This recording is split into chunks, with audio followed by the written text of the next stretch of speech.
Bueno, les recuerdo que estamos en la ciudad de Manizales entrevistando a don Tarcisio Echeverry, pariente de don Juan de Dios Echeverry, el creador del aguardiente amarillo de Manzanares. Nos estamos enfocando en esa parte histórica, que es lo que normalmente las personas desconocen, y valiéndonos del apoyo, de la gran memoria que tiene don Tarcisio Echeverry. Es increíble, con datos, nombres y fechas. Entonces, aprovechando la presencia de don Tarcisio, cuéntenos, en esa época que usted recuerda, Manzanares era un pueblo pequeño, en piedra. Cuenta la historia, sí, cuenta la historia que don Juan de Dios Echeverry distribuía el aguardiente en el pueblo en una burrita llamada Pachita. ¿Eso qué hay de cierto? Y es que puede que en esas lo repartían, pero no él, sino los que lo compraban. Entonces ya la tenían entrenadita, eso, el puesto para las botellas, todo, y en eso hacían. Pero bueno, no sé que él hubiera salido como al botelleo, sino que él vendía, pero allá. En el Zacatín. En el Zacatín, que era donde se producía. Allá era la fábrica, y allá era la entrega, los barriles, y recibían la panela, el anís, y con lo que se murió el buque, el de Jarnac de París, que nunca supimos qué era, ni cómo, ni cómo. Eso sí, eso no quedó. Entonces, lo de que don Juan de Dios Echeverry distribuye el aguardiente en los estancos en una borrita, eso es más un mito, una Hombre, leyenda. puede que sea, yo no recuerdo haberla oído mencionar, no. Ok. Porque entonces, ¿qué sé yo meterle unas mentiras bien bobas? Y se me olvida la primera, entonces ¿cómo quedo? No, lo que conozca, que sí lo pueda publicar, como esas fechas que le doy y esas cosas, eso sí. El acta de fundación de Manzanares, eso fue así. ¿Alguna historia importante que usted recuerde de Manzanares que quiera citar en este momento o recordar? Hombre, pues uno de los acontecimientos que Manzanares sufrió desde el año 46 fue el gran incendio, cuando se quemó la iglesia y ardió de ahí para arriba hasta la esquina de la calle Real. Eso fue un trauma muy espantoso, esa iglesia se quemó, la torre se derrumbó, la campana cayó y se partió en varios pedazos en los empedrados. ¿La campana que trajeron desde Mariquita? Sí, cómo no, porque hasta ahí la pudo traer el ferrocarril, entrando por Barranquilla, porque era una Santa Mónica italiana. Venida, pues traída, fundida allá. Sí, cómo no. Entonces de ahí, porque no había cómo acomodar, entonces eran unas turegas, eso lo llamaban turegas, los arrieros, o dos mulas o dos bueyes cuando era mucho el peso, como pasó con la campana. Entonces era 4 o 6 hombres, unos berracos, y con unas horquetas, porque donde se iba como, que se le acababa como el camino a un buey de esos, tenían que mandarle esa horqueta aquí a la viga que sostenía la campana, porque no salía rodando con todo. Entonces eso duró como 1 mes y medio y tuvieron que esperar un tiempo de verano, un agosto. Venga, entonces, retomando la historia de Juan de Dios Echeverry, él falleció en Manzanares y hasta ahí llegó el negocio del aguardiente amarillo allá, ¿o sí, cómo, qué pasa? no siguió, porque como él a nadie le enseñó el secretico de... O sea que él, ya a partir de ese momento la producción del aguardiente amarillo pasó a ser de la licorera. No, ya era de la licorera. Ah, ya era. Sí, ya era de la licorera. Él tenía la propia licencia de licores de Caldas para producirlo y poderlo pues comercializar oficialmente. Le fijaban unos precios. Pero solo se producía en Manzanares. Solo se producía en aguardiente amarillo. Yo en Colombia puede que hayan otros, pero ese no se produjo sino allá nomás y se quedó la marca para el resto del siglo porque todavía se llama aguardiente de Manzanares, amarillo de Manzanares. Y de ahí ya lo distribuyen a los demás municipios cercanos, a Manizales. No, ya cuando ya se pudo, sí, claro. Sí. Pero eso empezó allá para cargar en mula a esos pueblos. Las botellas en esa época, esas botellas en que empacaban el aguardiente, ¿las hacían en Manzanares también? No. Yo no sé si aguardiente, si lo digo, ese esa botella, si la traían de a dónde o era importada, o ya si Paquirá la producía, no sé, pero entonces venía y era de 750 centímetros y le colocaban la estampilla de la Renta de Caldas y la tapa. Porque tuve la oportunidad de conocer una botella de esas y me pareció muy curiosa porque parecían como unas botellas grandes donde anteriormente empacaban la leche, muy grandes. Que lastimosamente ya, no, creo que eso no queda ni en ningún museo. Yo creo que no, porque como era de vidrio, pues se quebraba tan fácil. En esa época que usted recuerde, el comercio, había comercio también entre Manzanares y Honda, Mariquita. Sí, porque es que se bajaba mucho a buscar la comercialización de mercancías importadas que podían subir en barco hasta allá, ¿Honda? no, hasta Honda. ¿Cómo llama eso ahí donde hoy que era la cárcel Rodrigo Lara Bonilla? Ay, eso tenía un nombre. Ahí era el puerto, ahí era el terminal de la embarcación y de ahí para abajo con café hasta Barranquilla. ¿Cuántos días se demoraban de Honda? No sé cuánto se demoraría el barco realmente. No, de Honda a Manzanares. Por lo menos 3 días. Por lo menos 3 días. En tiempos veranosos rendía el camino, de resto era muy duro porque eran unos pantaneros, la berraquera, para venir al Fresno, más arribita Partidas, y ahí se bajaba al río Guarinó, pasaba el río y volvía a subir a un punto que llama Campo Alegre, que es yendo la carretera para Manzanares, después de que uno pasa el puente del Guarinó, y después volvía y caía al río Santo Domingo, que es el que pasa ahí por un lado, que se puede lavar los pies ahí, los de Manzanares ahí, y la entrada a Manzanares no es por donde está hoy, no, eso era allá por el frente, al frente de la plaza, así a ese nivel, que se llamaba el Camino del Fresno, porque era el único que había. Donde después entró la carretera, no, eso fue ya Gonzalo Echeverri que la trazó y la entró por ahí. ¿Y había camino real entre Manzanares y los demás pueblos? Sí, y los cuidaban mucho, pero en los inviernos era muy duro. Para los que no saben qué es el camino real, para los que no... Es porque era para, primero empalmaba un municipio con el otro, y lo llamaba porque ya no era una trocha, sino un camino bueno, y era para andar por ahí las partidas, el transporte era eso, las mulas o los bueyes, del traslado de un lado para otro de mercancías, de importación, o el café, que del café desde tiempos inmemoriales lo movieron primero en pergamino y después en almendra. Sí, cómo no. Entonces de Honda traían tabaco y ¿qué y más? las ollas de barro, porque ese era la loza, la vajilla. De esa época, las ollas de barro, ¿y las Sí. traían de dónde? De por ahí del Tolima, de parte de, no sé, como por ahí de Falan y otro pueblo, y de uno que llama Lérida, y de por ahí, Alejandrino Castaño, tenía unas mulas y subía y subía y subía ollas de barro, y llevaba quesos y huevos para llevar a esa tierra. Desde Manzanares. Desde Manzanares, Alejandrino Castaño, hasta que se murió.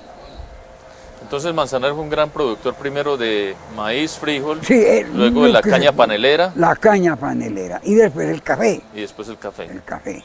Y es un buen centro cafetero. Sí, como... Por eso, porque lo llaman Manzanares la puerta del oriente de Caldas, porque Caldas, de ahí se no, comunica a todos los pueblos. Los otros pueblos. Y entonces las cosas principales eran ahí, como le cuento, la notaría, la oficina de registro, todas esas cosas. Los juzgados se empezaron primero en Manzanares, después ya el de circuito y el de no sé qué y no sé qué. Eso estaba centralizado todo en Manzanares. La primera oficina de la Caja Agraria que hubo para esos pueblos fue Manzanares, el primer banco. Don Tarcisio, ¿qué extraña o qué añora o qué algo especial de esa época? Hombre, de esa época, pues las cosas eran duras por las incomodidades, ante todo del transporte, del traslado. Eso era muy berraco, ¿no? Venir de por allá aquí a la capital a pie. ¿Cuánto se demoraba? Nunca. No, 3, 4 días. De Marulanda eran 3 días, pero cruzándose aquí por el Pantanero de la Gruta. ¿Por dónde? Eso viene a dar por allí donde nace el río Huacaica y que viene a salir allí al Alto del Guamo, por ahí venía y a subir aquí a Versalles. Pero cuando eso por ahí no había hospital infantil ni cosas de esas, ¿no? Ahí donde está el hospital infantil, para la esquina de acá, ahí era una fonda de Don Tino Arango, que tenían tierra para arriba, para la cordillera, pero por el camino. Y ahí vendía el último tragos de aguardiente a los arrieros de camino. Y se nos dañó esa entrada, porque empezaron a construir el Colegio de Los Ángeles, que está ahí subiendo a Versalles, que tiene los años de la panela. Entonces, para poder hacer los socavones, se nos dañó el camino, pues no era calle ni carretera, no, era camino, porque hasta ahí a Versalles subían las mulas y ahí volteaba uno para la galería vieja, que era de los agustinos para acá, y entre un negocio que hay hoy comercialmente bastante movido, que lo llaman La Pipa, aquí por la avenida, desde ahí hasta los agustinos, y ahí en La Pipa, por ahí así, un café que se llamaba El Nogal. Eso movía la plata del mundo, porque ahí se venían todos los ricos, los de negocios en la galería, de papa, de granos, de panela, de lo que hubiera, ahí. Y todo eso fue desapareciendo, pues la galería también desapareció de ahí, la pasaron más abajo donde está, y esa es muy nueva, tiene para ahí 55 años. Sí. La otra fue la primera que hubo, pero eso sí era una galería organizada. No había nadie con una venta por fuera, ni riesgo. Todo estaba adentro o no estaba. Y el depósito de papa de don Andrés Patiño, moreno, un gigante, hasta allá entraban las mulas a descargar allá que quedara en el arrume. Tenía esa comodidad de poder entrar hasta allá las mulas que venían con papa de la cordillera. Usted nos comentaba antes de la entrevista que hubo un arriero, un moreno, que lo llamaban... Pizarro. Pizarro. Fue arriero y fue muy amigo y compañero de mi papá. Y que también transportaba el aguardiente. Sí, claro, porque uno solo no alcanzaba, porque como había que venir a Marulanda, a Marquetalia, a Pensilvania, también Samaná, Montebonito y no recuerdo qué otro pueblo. No, eran por lo menos 2 arrieros con partida de mulas. Pizarro. O sea, fue un trabajo duro. Duro. Se llamaba Antonio José Arias, pero nadie conoció, no. Yo creo que quizás sería bautizado, porque él no se llamaba y no Pizarro. Oiga, señor, ¿usted cómo se llama? Pizarro, mijo. Era moreno. Moreno, alto, no un gordote así. Murió. Un hijo de él fue arriero de mulas muchos años, trabajó en el valle, a Río Papas de la Páramo de la Lutecia hasta Sevilla, también 3 días de jornada.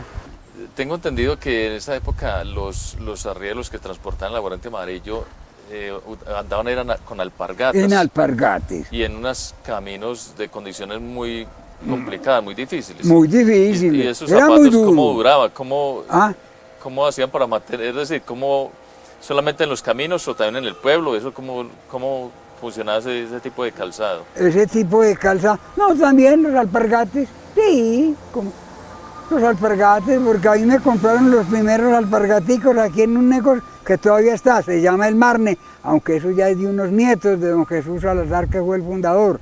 Y usted nos contaba que los arrieros cargaban una aguja sí, para... en el carriel. Sí, para estar arreglando los zapatos. Para los alpargates, porque aquí, en otras partes era cotizas o arrastraderas, no sé, pero en nuestro medio, de la usanza antioqueña, eran alpargates y venían de Río Negro. Ah, los fabricaban allá. Los fabricaban. ¿Y qué es lo que usted dice que le arreglaban? El talón le decían talonera. Talonera. Y era reforzarle aquí donde pegaba. Esa cosita angostica que era de una hilaza blanca que pegaba, que aseguraba eso a la suela del alpargate. que era una cosa de trenza de pique, y eso quedaba así de filo, y eso era pues, entonces a eso tenía porque si a uno se le dañaba la transmisión, no, estuvo, se quedó sin alpargatas, se quedó sin zapatos, se jodió. A mí me compraron los primeros, ahí valieron 35 centavos, y después los primeros zapatos, ya venía aquí a Manizales. Mi papá era un viejo que negociaba con ganado, con mulas, un viejo de mucho, por eso él dejó de arriar las mulas y se las arrió Luis Horacio Valencia años. Pero entonces ya no con el aguardiente, no, eso ya no era. Y veníamos, aquí hubo un almacén que duró 110 años y se llamó Hijos de Liborio Gutiérrez, en una esquina ahí del Parque Bolívar. Ellos agenciaban una cantidad de cosas que entraban por la vía de ferrocarril, de embarco hasta Honda o Mariquita y de ahí para acá en el cable. Pero después el que desapareció el cable con la dañada de los rieles del ferrocarril, entonces ya no quedó. Entonces allá me compraron ya los primeros zapatos, ellos fueron los primeros que agenciaron para Caldas y yo no sé para qué parte del país, un zapato que era americano, La Corona, calzado La Corona, que a los años hubo una fábrica en Bogotá, por allá casi por el sur. Terminos de contar, entonces la indumentaria eran los alpargates de amarrar con piola o con piola, se acostumbraba mucho la piola. Y eso era de amarrar aquí. El poncho, el sombrero, el carriel, el delantal y la mulera. Sí. Ese era sin delantal y sin mulera, no lo llamaban ni atajar las mulas. No era nadie, no. Entonces cuando esos arrieros le tenían cariño a esos muchachos que iban creciendo, pero que no estaban en la escuela, sino que atajaban más bien en las mulas, en un atajadero, en una bocacalle. Entonces les daban para el delantalcito y para la mulerita. Entonces, y de ahí iban formando los arrieros. Porque después ya más grandecitos salían a jornada con los arrieros. Okay. Porque era un destino muy duro. Porque como eran unas jornadas, era muy duro el transporte entre pueblo y pueblo. Porque como todo era camino. Pero a uno no lo estaba esperando nadie para una posada en el camino, no. Entonces había que armar la tolda. Eso lo llamaban la tolda y era una tela blanca de algodón, de hilo pues, que hacía Fabricato en Medellín y venía por aquí, que la primera agencia de Fabricato fue de don Horacio Agudelo Estrada, que vino de Medellín aquí a Manizales con las camisas Primavera Truxes y Primavera, no recuerdo cuál otra, que uno la usó, era pues ya de caché, la camisa Primavera. Después vino la Arro, pero eso ya fue años después que la Arro era americana. Entonces era muy duro. Y entonces había que armar tolda y entonces prender candela, juntar candela y prender para hacer la comida y para hacer el desayuno a la madrugada para los arrieros y volver a recoger la tolda y llevársela. Ahí quedaban las estacas y la cumbera y las horquetas en que se armaba, eso nadie lo tocaba, oiga, era sagrado, como para llevárselo, no, porque lo otro llegaba, porque iba en el sentido que voy yo, o venía en sentido contrario, pero eran posaderos. ¿Por qué? Porque había agua para poderle dar de beber a las mulas, porque no se podían soltar donde no bebieran. Entonces ese era el... O sea que ya tenían unos puntos específicos los arrieros para descansar. Precisos para la tolda, y había que llegar temprano, para descargar, desencalmar. ¿Temprano más o menos a qué horas? Temprano por ahí 2 de la tarde. Ah, ok. Pero se madrugaba. Bueno, don Tarcisio, recordando la historia y las travesías y los caminos y las experiencias que usted acumuló durante su época cuando también trabajó en la arriería, Sí, claro. ¿Cuáles fueron las famosas fondas que usted recuerda? Las fondas eran unos sitios, de pronto en algunos puntos estratégicos de camino, que eran unas casonas grandes, porque de pronto había forma de dormir en lo seco de mucho, porque cada lote de arrieros cargaba una cosa, la llamaban el catre, una cobijita, una almohadita, una cosa de lana, y se cargaba de su overnal en la mula. Entonces le doblaba. Y entonces tenía fonda y vendían aguardiente, y también se daban machete. Sí, verdad, se emborrachaban y se formaban unas macheteras y policía de a dónde. Unos se morían y otros lo alcanzaban a traer aquí a Manizales, que el primer hospital que tuvo Manizales es donde hoy está Casalúquer, aquí en el cable. Donde dice Casalúquer, ahí fue el primer hospital que tuvo Manizales.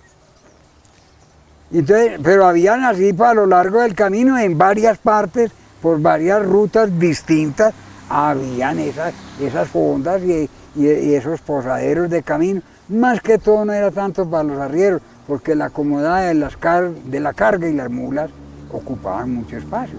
Entonces eso lo necesitaban para los peregrinos de camino. ¿Qué fondas recuerda usted famosas de esa época? Famosas, aquí el Alto El Guamo, de Toño Ramírez, y más abajito de don, ¿cómo se llamaba ese señor? Don Bernardino Cárdenas. En Huacaica, otro posadero allá a la orilla del río Huacaica, cuando ya baja del páramo. Ahí sí habían varios posaderos. Ya más arriba, en los sauces, estaba Riverita, estaba, lo más común era uno, no se conoció otra cosa, no, Riverita. Pero no era el posadero con las mulas, porque era estrecho, ¿no? Ahí arrimábamos otros, o a uno a buscar el almuerzo, o la posada, pero sin las mulas, porque entonces, ya más arriba en la Arboleda y en Manga Bonita y por ahí sí era empotradero con las mulas. Y uno se iba acercando al páramo, porque al páramo ya no se podía meter por la tarde, porque de pronto lo cogía el agua. O la noche por ahí en esos pantaneros, no era capaz de salir de por ahí. Ahí había que, de aquí para allá o de allá para acá, la última posada de allá para acá era Cajamarca. Hasta ahí venían unas tierras del doctor Gonzalo Echeverri, y allá había una casa grande, y de ahí había que salir muy de mañana para poder cruzar la cordillera, porque es que era largo el trayecto, muy malo el camino, y tenía unos pantaneros allá la meseta de la cordillera, eso lo llamábamos los tiemblas. Después mi papá, con contratos con el doctor Gonzalo Echeverri, hicieron unos empalancados de camino, se llamaba eso, y esto se acabó ese problema de los pantaneros, ¿no? Ya. Y habían otras en San Julián, en el Chorro de San Pablo, y de allá Chupaderos. Esos eran más o menos posaderos, y también en algunas quedaderos con las mulas, donde hubiera donde empotrar y a donde dar de beber, y uno que pudiera tender el catrecito, la camita que cargaba. Estamos hablando de la ruta entre Manizales y Manzanares, ¿cierto? Entre Manizales y Manzanares sí, porque el camino era por ahí, pasando por Marulanda.